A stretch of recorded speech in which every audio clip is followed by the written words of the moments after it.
إذا أصدقائي السلام عليكم. كما تشاهدون أمامنا الآن الهاتف وهو يشحن فقط باستعمال النور المنبعث من هذا المصباح.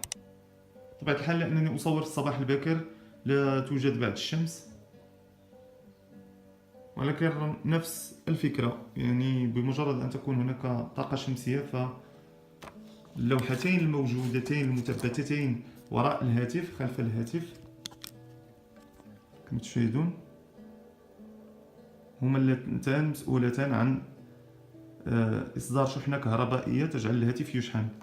بطبيعة الحال هكذا لن تحتاج الشاحن، لأنه في كل مرة كما تشاهدون في كل مرة تكون هناك إنارة أو ضوء فالهاتف يشحن نفسه بنفسه، وبالتالي فالبطارية تبقى مشحونة دائما. فرجاء إذا أعجبتكم الفكرة لا تبخلوا علي بالنقر على زر لايك، وسنمر الآن إلى شرح طريقة تركيب هذه القطع وقطعي اللوحة الشمسية خلف الهاتف.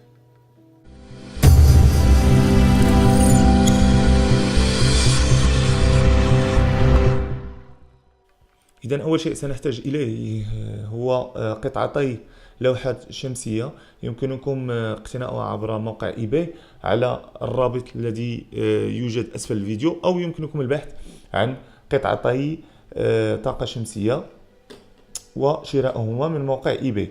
بطبيعة الحال بعد الحصول على اللوحتين سنقوم كما تشاهدون هناك موجب وسالب على كل قطعة. سنقوم بربط الموجب في القطعة الأولى مع الموجب في القطعة الثانية، والسالب في القطعة الأولى مع السالب في القطعة الثانية. كما تشاهدون هناك طرفي خيط سنستعملهما في ربطهما مع رأس شاحن قمت بقطعه، شاحن أندرويد كما تشاهدون. وسنحتاج إلى هذه القطعة. هذه القطعة عبارة عن ديود.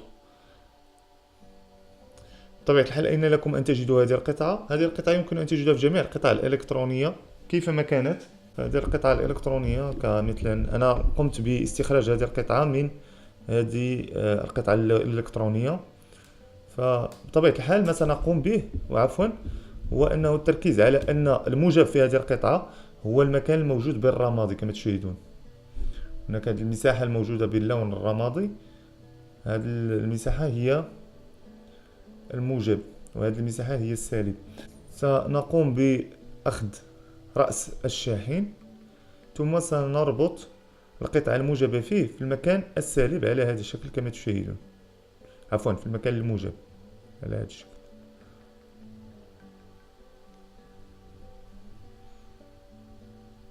على هذا الشكل كما تشاهدون.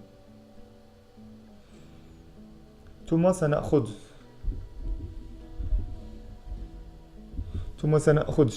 الموجب في الشاحن ونربطه في المكان السالب على الديود على هذا الشكل. ثم طرف السلك الأسود أي السالب مع طرف السلك الأسود في الشاحن.